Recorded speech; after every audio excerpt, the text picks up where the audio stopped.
Hello, welcome to Faces with Columbus City Schools. Today, we are taking you behind the score and inside the numbers. We're talking about report cards and balancing the books. Recently, the state of Ohio released its academic summary of the district with its new star rating system.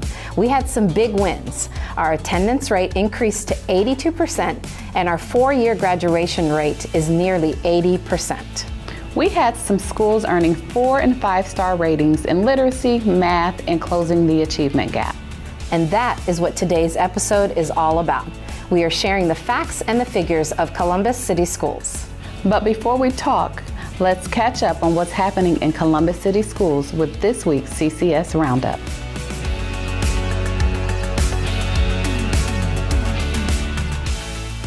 Greetings and welcome to this week's highlights from across the district. Last week, the Center for Healthy Families hosted its first community celebration of the Day of the Girl. There were 250 students from Lyndon McKinley STEM Academy, Mifflin, Marion Franklin, Whetstone, West, and Independence High Schools who attended. Students heard from community leaders who discussed various important topics, including physical and mental health, justice, and education. The day also featured several activities, including art, a girl-led teen summit conversation, and a very energetic pep rally.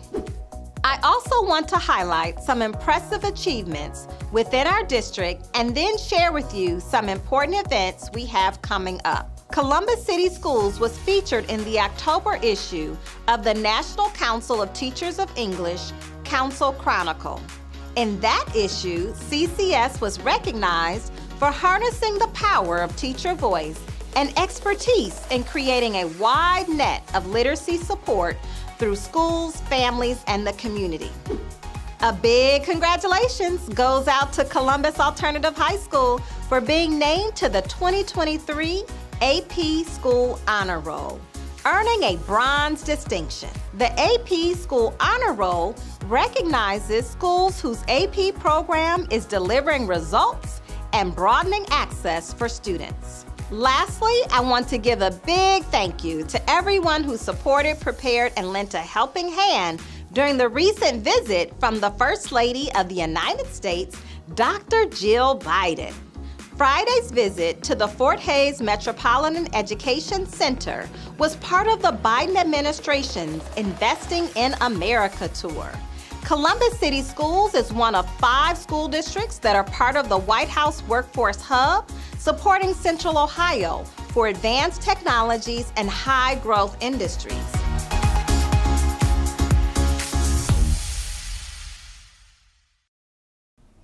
Good evening. Tonight we are here with Dr. Russell Brown, who is the Chief Performance Officer here with Columbus City Schools. And Dr. Brown, we're here today to talk about the school report cards that were just released. But before we get into all of that, talk to me about the title of Chief Performance Officer. Tell me what you do on a daily basis. Sure. My role primarily is to look at student outcomes. And for those who have been watching board meetings, you'll see us talk a lot about student outcomes focused governance.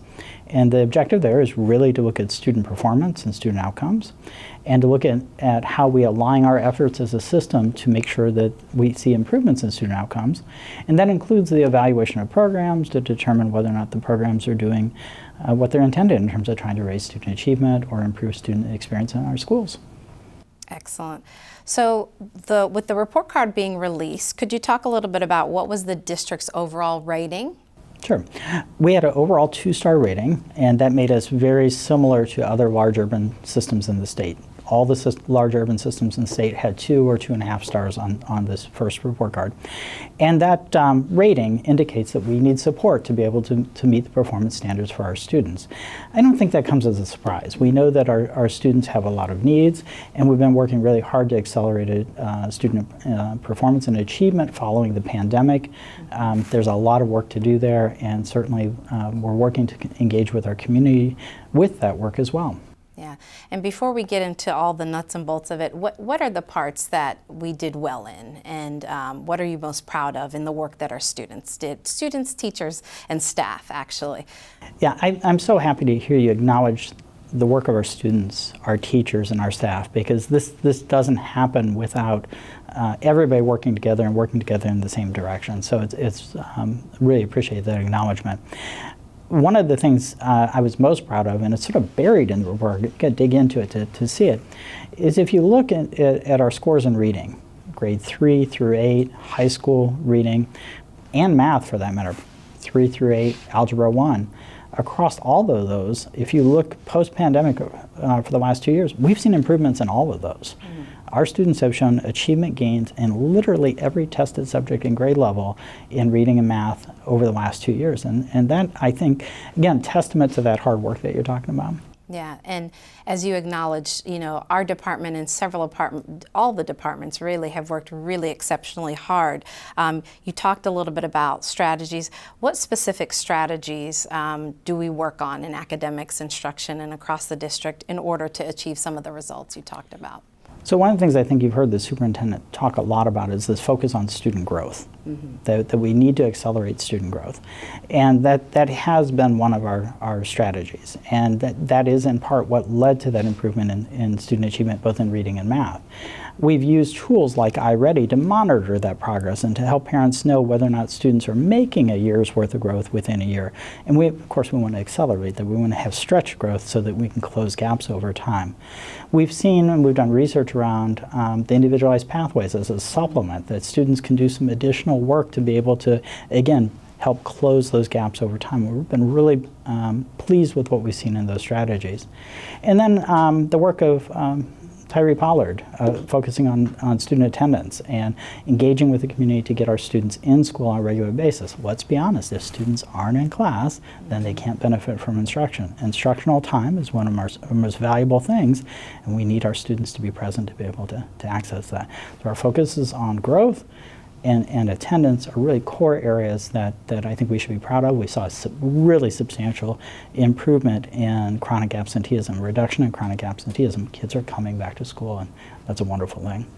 And I appreciate that you acknowledge this as a system, right? It's a holistic approach. Not one place is responsible. As a former teacher and as a former counselor, we probably still operate in those professions, but you know, it takes a whole, it takes a village. And so what are some things, we talk a lot about tips, tools, and strategies in the Department of Family and Community Engagement. What are some strategies that parents and the community can do to better support our students with success? So first and foremost, again, this idea that we can't do it alone. We have to partner with our parents and our community. So from my seat, parents are the first teacher for their kids. So, we really encourage our parents to work with their students' teachers to understand their students' needs and things that they can do at home. You're always going to hear us talk about the importance of reading, and so supporting reading at home is always going to be a good thing. Again, whatever parents can do to incentivize students to come to school. But it's not just limited to parents. Again, community organizations, we're happy to partner with community organizations. This is something that is a benefit for the entire city, and we all have to work together to help create these changes for students. Yes, and the testing portion is one part of this work, right? And I appreciate that for a long time we talk about students are not a test score. Right? There's a lot more that goes into their academic success. And so what has this work and what has the data taught us about our schools and our students?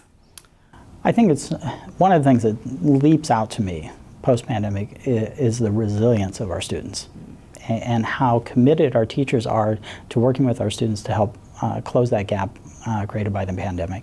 So our students have demonstrated tremendous resilience, and I think our community sees that and again has been resilient in response to that. I think it has also taught us how important it is to act as a community and to acknowledge children, to your point, the whole child. Part of what we talk about, part of what we've been leaning into is student experience. What is it like to go to school? Is school a place where I belong, that I feel a sense of purpose and connection? The conditions for learning are what establish learning opportunities. The conditions for teaching are what help facilitate, again, those learning opportunities for kids.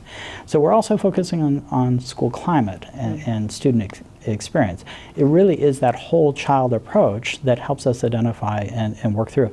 And acknowledging that, I think, opens the door for engaging the community around this, because there are many community providers who lean into that space to help address other needs that our students have. Yes, and I want to reiterate, and I appreciate you talking about this holistic approach, a whole child approach, because for many years, it really, there was so much pressure on our kids and our families over testing, and I appreciate that it takes the village, it takes a lot to make sure our students are successful. Let's talk about improvement then. So as a whole, what areas do we need to improve in? So, clearly we continue to need to improve our early literacy rates. This is something we focused on. We see some gains there. We've seen some acceleration of learning there, but it is an area that we need to continue to focus on. One of the things that has emerged in the last couple of years that is very evident is that we also need to focus on middle school math. We want our students, when they go into high school, to be prepared for Algebra 1 so that they can get past Algebra 1 and then use the rest of their high school experience as an enrichment to prepare for post-secondary success. When we think about Portrait of the Grad, well, you gotta get past those basic requirements so that you can lean into those enrichment opportunities. So we really need to work on middle school math and what that means for the later part of elementary, so their students, when they come into high school, are better prepared. Yeah, and I love to hear that.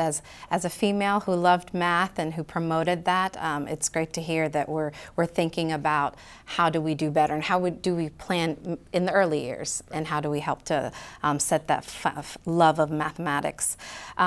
So one thing that we love to do is we love to talk about what we're most proud of. And I don't feel that people have an opportunity to hear the great things. So to end today, what are you most proud of the work that you do, of this district, and of the students and the staff of Columbus City Schools? So again, I think what I'm most proud of is the evidence of resilience. That when I look at our data across a whole variety of indicators, again, from how students perceive school, attendance, behavior, across the lot, I see improvements. I see us moving in the right direction. I see, when I look at our reading data, I see tremendous growth, that we've made a lot of progress there. And I'm really proud that as a system, we've become very committed to improving student outcomes and becoming very focused on that as a system. So when you watch the board, you'll see that we're talking about student outcomes, we're talking about aligning resources very intentionally to meet student needs, and that laser-like focus on trying to align, to your point, all parts of the organization to support our kids moving forward. That's really unique. I've had the opportunity to work in a variety of settings around the country. I think we're in a very unique space right now where we're really working together as a team to try to improve things for our students. Thank you, and we're happy to be a part of that team. And so we appreciate you spending your time with us this evening, and we look forward to continuing our partnership. Well, thank you for the invite, and I always look forward to the opportunity to talk with you. Thank you. Columbus City School families, get ready because Pathway Express is back and bigger this year. We can't wait for you to join us at multiple stops on our Pathway Express journey with exciting and unique learning experiences geared towards students of all ages. Each Pathway Express experience comes with free admission for students and families. Enjoy new books to take home, educational resources, and giveaways at all Pathway Express events. Learning just doesn't happen in the classroom. Join Columbus City Schools as we continue to introduce immersive learning experiences for all students throughout the city. Be on the lookout for a list of dates and locations for each event. Create lasting memories with the entire family along the Pathway Express.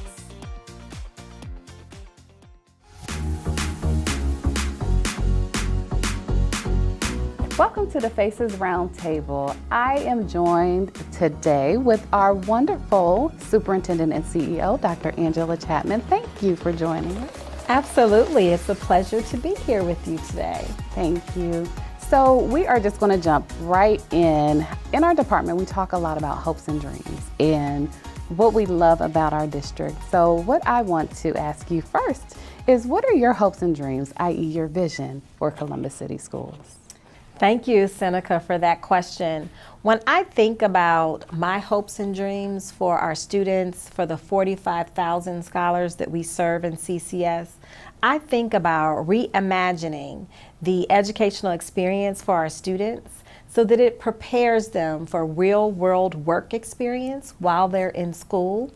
It gives them the tools, the education, and the skills that they need so that they can thrive as scholars while they're with us, but propel them to be not only prepared, but really to embrace all of the opportunity that we have within our school district, within our community, within our region, so that they will be, have wise consumers of the options that they have at their fingertips, whether they are planning to go on to a 2-year college, a 4-year program, or whether they want to go right into career, whether they want to go right into the workforce, or they want to become an entrepreneur.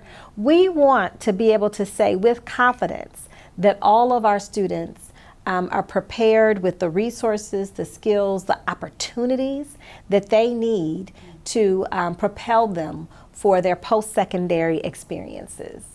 I love that. I love that you are talking about resources and that you are talking about whatever our students want. They should be able to feel that they are prepared and ready to go with that. And so I love your vision for our district. And I just want to add too that, Seneca, I talked about, how we prepare our students for post-secondary experiences. That doesn't start in high school. That starts when our students first begin their journey with us as early as pre-K. That starts in elementary school.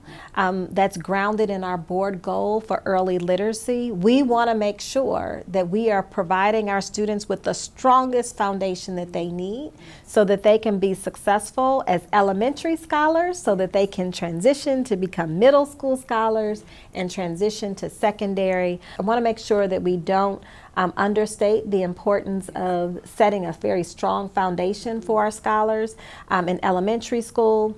We're working as a district to stand up a new board goal, which will really speak to the needs of our middle school students in math. And so all of that work is aligned to supporting our students so that they can be not only prepared while they're in school, but prepared for the opportunities that they will be at their fingertips post-secondary experience. That's wonderful, wonderful. And so I heard you talk about early literacy, math, and of course, matriculation and graduation is our absolute goal. Absolutely. Absolutely. So as you think about, we'll pivot just a little bit and talk a little bit about issue 11. And so can you tell us what that is? Yes, I can certainly speak to the facts. Recently, at our board meeting a couple of weeks ago, I did a full presentation on the statement of facts, and our board has adopted that resolution, so it's very public. The full video can be found on our website, but issue 11 is a ballot initiative for our schools and for our students. And issue 11 will support increase in funding on our general operating fund, as well as an increase in funding on our permanent improvement fund. When we think about the needs on our permanent improvement fund, this will allow the district to have the necessary financial resources to have a steady and continuous stream of revenue to invest in our facilities. We say that means that the short version of that is keeping our buildings warm in the winter, keeping our buildings cool in the summer, and keeping them dry all year round. So that certainly speaks to HVAC, that it speaks to the roofing needs, but it also speaks to the learning environments, making sure that we're making investments in improving the quality of the furniture, improving the playgrounds, improving the spaces that our students are learning and growing in. The learning environment sometimes becomes the additional teacher in the space. Well, it reminds our students about what they need to focus on and provides additional supports. And then on the general operating side, this ballot initiative would support our general operating fund. And our general operating fund, the majority of that budget, over 80% of that budget, covers the salary and benefits for our employees. So that's really staffing. And so again, our board, after looking at the 5-year forecast, decided that in order to address the financial needs of the organization, they had 2 options. And those options were to either increase revenue or decrease expenses. And so our board voted to put a levy on the ballot in November, which is issue number 11, in hopes of increasing revenue to support our general operating fund and our permanent improvement fund. I often hear you say that the magic is in the classroom, and some of what you talked about were those facilities that our students need. But there are also wraparound services and other things. And so, what is the impact if the ballot initiative does pass? So, if the ballot initiative is successful, we will certainly be able to maintain some of the key positions that we were able to stand up post-pandemic. So we added social workers to all of our schools to make sure that all of our students had access to a social worker 5 days a week. We added additional positions to all of our schools to make sure our students had access to a school counselor 5 days a week. Prior to the pandemic, some schools would have a school counselor 1 day a week. And so we know that these mental health supports, I considered a safety net for our students, are really, really integral to ensuring that we meet the needs of our students and remove those non-academic barriers so that our students will be actively engaged in the classroom and ready to learn. In addition, we will have an opportunity to maintain some of our custodial positions. These are key positions to make sure that we have the support in all of our buildings to maintain our buildings and provide the supports that's needed during lunchtime, after school, when we have athletic events. And so we're really hoping that we have an opportunity to maintain some of these key positions. Earlier, we talked about our goals, our aspirations for our students, and we talked about the importance of laying a strong foundation for our students. Well, as a part of laying a strong foundation for our students, we would like to expand our early childhood programming and add 6 pre-K classrooms across the city to provide early childhood services to our students. I strongly believe that the earlier that we can intervene, the earlier we can provide our students with early childhood intervention, that we will put them on a pathway and a trajectory to be more successful in reaching our early literacy or their K through 2 literacy goals. And so that's another opportunity for us to really provide more support to more students, expand our programming, and set a stronger foundation for our youngest learners. Awesome. And so I have to ask the question, so if the ballot initiative does not pass, what are those implications? There will be several implications. So if the ballot initiative is not successful, we know that this is a critical time for us because our ESSER funding is ending in September 2024. So all of the positions that we have on ESSER right now will eliminate it. I mean, that's where we are. All of those positions will be eliminated. We will not be able to provide the same amount of support that we have been able to provide with having 1 guidance counselor for every school, social work services, additional custodians, additional building subs to help with coverage and needs. We will not be able to expand pre-K early childhood programming as we would like to, and to provide that strong foundation for our youngest learners. But in addition, there are several programs that will take a significant cut. Our summer experience. Last year we served over 9,000 students across the city in our summer experience. Not only did they get the intervention that they needed, but they also got enrichment. That will be a program that will take a significant cut. The programming will look different, and we most likely will not be able to serve the same number of students. In addition, we'll be looking at our technology needs very differently.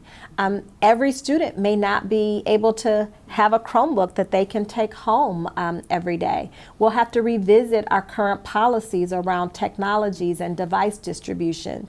We'll also have to look at some of our secondary programming around AVID, programming for our secondary students, credit recovery. These are all programs that are really needed for our students to help advance their education, to advance the course offerings, and to provide that academic recovery that everyone talks about across the country post-pandemic. And so those are some of the areas where we'll experience significant diminished programming as well as diminished services and supports to our students. So I also want to be clear that we have several programs and positions that have been funded on ESSER. And as the ESSER funding comes to an end in September 2024, no matter what happens on the ballot in November, the ballot initiative will not replace all of the positions and all of the programs that we have invested in using our ESSER dollars. And so it's really clear, one would be really clear, want to make sure that we are paying attention to the positions and the programs that we will maintain if the ballot initiative is successful. Again, that information is spelled out in a one-page document on our website. And if the ballot initiative is not successful, all of the positions from ESSER will not be replaced. All of the positions from ESSER will be removed. And so we want to just make sure that everyone understands that this is a really pivotal time for us as a district, as our ESSER funds are expiring and we're going back to the ballot and asking our community for new revenue to, again, increase our general operating fund as well as our permanent improvement fund. And so as we conclude, I just want to ask you for what is the current status of CCS? We'll leave with a bit of hope. Absolutely.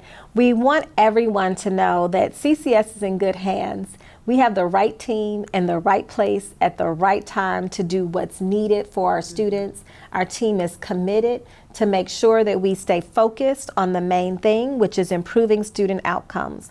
Our board goals are very clear of how we cascade those board goals across the entire organization. And we know that supporting our students and staying focused on improving student outcomes we have a laser-like focus on that objective and that goal. And our community has our full commitment that we will stay focused on that goal no matter what happens. And so we'll continue to do the work in our schools, in our classrooms each and every day. And certainly if anyone has any questions, they can reach out to us. Again, there's more information on our website, and we look forward to partnering with our community to make it happen. Thank you for tuning into Faces, the show that gives you access to all points Columbus and Columbus City Schools. From our district departments to community partners, we are bringing families, schools, and communities together for a conversation to discover what connects us all, the joy of learning. Remember, be courageous. Be yourself. Be the light you wish to see.